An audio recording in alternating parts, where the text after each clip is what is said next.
À la grande famille, méditons ensemble et bonjour de partout où vous êtes. Que le Seigneur vous bénisse. C'est votre sœur Maman Petroni Mafuta qui est la facilitatrice de la méditation de ce matin. En cela, je voulais commencer à remercier notre Dieu pour nous sélectionner parmi les vivants et pour sa bonté et pour sa grâce qu'il nous a accordée ce matin. Je voulais remercier le couple Ertis Bonjar-Maïzo pour cette initiative de valoriser aussi la femme en ces mois de mars pour nous donner la parole. Je voulais remercier aussi nos administrateurs pour les efforts qu'ils cessent de faire pour nous faire croître spirituellement dans ces forums. Je remercie aussi tous les hommes de ces forums, sans oublier les mamans. Je voulais aussi rendre hommage à notre sœur que nous étions partagé la joie le mois de mars l'année passée, mais qui nous a précédé à sa félicité céleste. Que son âme repose en paix et ses œuvres nous resteront inoubliables dans ces forums. Le 20 mars 2024, la Ligue pour la lecture de la Bible nous propose le texte des Cantiques, chapitre 2, les versets 1 jusqu'à 15. Il y a des questions de réflexion qui nous ont été demandées. De quoi ou de qui parle-t-on? Et la question numéro 6, c'est: y a-t-il un avertissement? Sans oublier nos questions routines qui dit ceci: quel verset qui m'interpelle? Pour ma prière, il y a quelque chose que Dieu me montre dont j'ai à me repentir, auquel croire et obéir, pour lesquels les remercier et les louer, pour lesquels lui formuler ma demande. Ces questions-là que nous allons réfléchir sur ça. Maintenant, avant de lire notre texte, prions d'abord. L'Éternel Dieu de gloire, l'Éternel Dieu de magnificence, nous voulons rendre gloire et honneur à ton nom, parce que tu dis que l'homme ne vivra pas du pain seulement, mais de toute parole qui sort de ta bouche. C'est ainsi nous voulons, Seigneur, méditer cette parole, que le Saint-Esprit lui-même nous interpelle et que toi-même, Seigneur, tu puisses parler à ton peuple. Merci pour ce moment, parce que nous savons que dans notre chemin, cette parole sera une lampe pour nous éclaircir. Que la gloire te revienne au nom de Jésus, notre Seigneur et Sauveur. Amen. Maintenant, nous allons lire notre texte des Cantiques, le chapitre 2, de 1 jusqu'à 15. La Bible dit ceci: je suis un narcisse de Saron, un hélice de vallée, comme un hélice au milieu des épines, tel est mon ami parmi les jeunes filles. Comme un pommier au milieu des arbres de la forêt, tel est mon bien-aimé parmi les jeunes hommes. Je désirais m'asseoir à son ombre, et son fruit est doux à mon palais. Il m'a fait entrer dans la maison du vin, et la barnière qu'il déploie sur moi, c'est l'amour. Soutenez-moi avec des gâteaux de raisin, fortifiez-moi avec des pommes, car je suis malade d'amour. Que ta main gauche soit sous ma tête et que ta droite m'embrasse. Je vous conjure, filles de Jérusalem, par des gazelles et des biches des champs, ne réveille pas l'amour avant qu'elle l'éveille. C'est la voix de mon bien-aimé, le voici, il vient, sautant sur les montagnes, bondissant sur les collines. Mon bien-aimé est semblable à la gazelle ou au faron des biches. Le voici, il est derrière notre mur, il regarde par la fenêtre, il regarde par les treillis. Mon bien-aimé parle et me dit: lève-toi mon ami, ma belle, et viens. Car voici l'hiver est passé, la pluie a cessé et s'en allait. Les fleurs paraissent sur la terre, le temps de chanter est arrivé, et la voix de la tout-terraine se fait entendre dans nos campagnes. Les figuiers embaument ses fruits et les vignes en fleurs exaltent leur parfum. Lève-toi, mon ami, ma belle, et viens. Ma colombe qui te tient dans les fenêtres, dans les fentes du rocher, qui te cache dans les parois escarpées. Fais-moi voir ta figure, fais-moi voir entendre ta voix, car ta voix est douce et ta figure est agréable. Prenez-nous les renards, les petits renards qui ravagent les vignes, car nos vignes sont en fleurs. Parole du Seigneur. Maintenant, nous allons passer à répondre à nos questions. Question numéro 1, de quoi ou de qui parle-t-on? Nous prenons d'abord les premiers volets de quoi ou de qui parle-t-on. Si nous regardons au verset 1, on dit « Je suis un narcisse de Saron, un hélice de vallée. Comme un hélice au milieu des épines, tel est mon ami parmi les jeunes filles. » Ici, nous voyons, on parle des narcisses. Les narcisses, ce sont des fleurs très communes. Si nous regardons cela à Ésaïe 35, verset 1, on nous parle de Saron. Saron, c'est une côte méditerranéenne très réputée pour les richesses de végétation. Les lys aussi, ce sont des fleurs très communes qui ont de multiples fleurs, rouges, jaunes, sabriles. C'est là de quoi on parle des fleurs. Maintenant, nous passons à la deuxième volet de qui parle-t-on. Nous voyons de 1 à 2, on nous parle de deux personnages qui s'aiment, les bien-aimés et sa compagne. On nous parle aussi de jeunes filles qui n'est pas de la ville, mais une jeune fille de campagne. On nous parle aussi de l'amour qui caractérise les deux paternels. Et on a donné les caractéristiques de cet amour qui caractérise les deux personnels. Verset 2, on dit comme un pommier qui distingue de tous les arbres de la forêt. L'amour qui réjouit des deux amants, comme un temps de réjouissance. On nous parle aussi au verset 4 comme l'amour qui était une protection pour son amant, comme une barrière. On nous parle aussi de l'amour réciproque quand son amant se sentait au milieu des épines en difficulté et l'autre là était pour lui un sujet de louange dans des situations périlées comme des gâteaux de raisin. Nous voyons cela à Ésaïe 16, verset 7. Nous voyons cela aussi à Osée 3, 1. Nous voyons cela aussi à 2 Samuel 26, 19. C'est là qui caractérise les caractéristiques de l'amour que l'amant plairait son amante. Et il y a aussi une autre caractéristique qui dit que sa main gauche et ta main droite doivent me soutenir pour que je me sente dans la joie, je me sente dans la paix. C'est là où que nous avons passé de qui parle-t-on. Maintenant, nous allons passer à la deuxième question. Y a-t-il un avertissement? Oui, il y a l'avertissement au verset 7. Cela parle ceci, volet 2, ne réveille pas l'amour avant qu'elle le souhaite. C'est un avertissement aussi.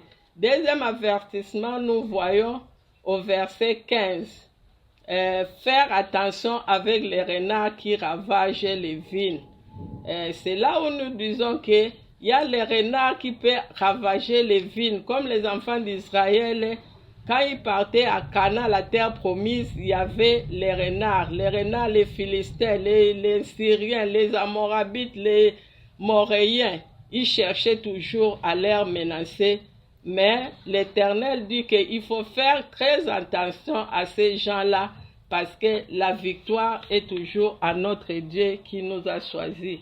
C'est là où ce sont nos avertissements que j'ai vus, les autres aussi pouvaient découvrir. Maintenant, les versets qui m'interpellent, je dirais que c'est le verset 4. Il me fait entrer dans la maison du vin et sa bannière qu'il déploie pour moi, c'est l'amour. Comme Maman Paola venait de dire que l'amour que Salomon parle ici, c'est un amour éphémère, c'est un amour qui va passer. Mais l'amour qu'on nous parle aussi dans cet chapitre aujourd'hui, c'est Dieu lui-même qui est l'amour. L'amour, c'est Dieu lui-même d'abord. L'amour de l'homme et d'une femme que Cantique des Cantiques parle, c'est l'amour que Dieu éprouve pour son Église. Je dirais ceci, que Dieu l'époux, Christ l'époux, l'Église comme épouse que Dieu a donnée. C'est pourquoi je dirais que Dieu a tant aimé le monde qu'il a donné son Fils unique comme don par le sacrifice de la croix pour nous sauver. Le Christ, à son tour, devrait venir comme une fille de campagne, sortie d'une terre desséchée, que les gens ont humilié, que les gens ont calomnié, que les gens ont refusé, que les gens ont minimisé, que les gens ont parlé même que ce Bethléem-là, y a-t-il quelque chose de bon qui pouvait sortir? Un fils de charpentier, né dans une bergerie de moutons. Qu'est-ce qui peut sortir de bon? Mais nous voyons que malgré son visage, ni éclat ni beauté pour attirer les hommes, mais l'amour de Dieu est manifesté en lui pour nous sauver, nous qui est l'Église. C'est pourquoi je dirais que l'épouse qu'on parle ici dans ce contexte, c'est l'Église.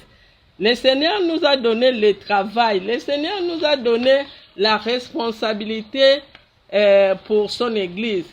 Lorsqu'il reviendra, il va nous demander si toutes ces responsabilités-là, c'est d'annoncer l'Évangile pour que tous les gens soient sauvés.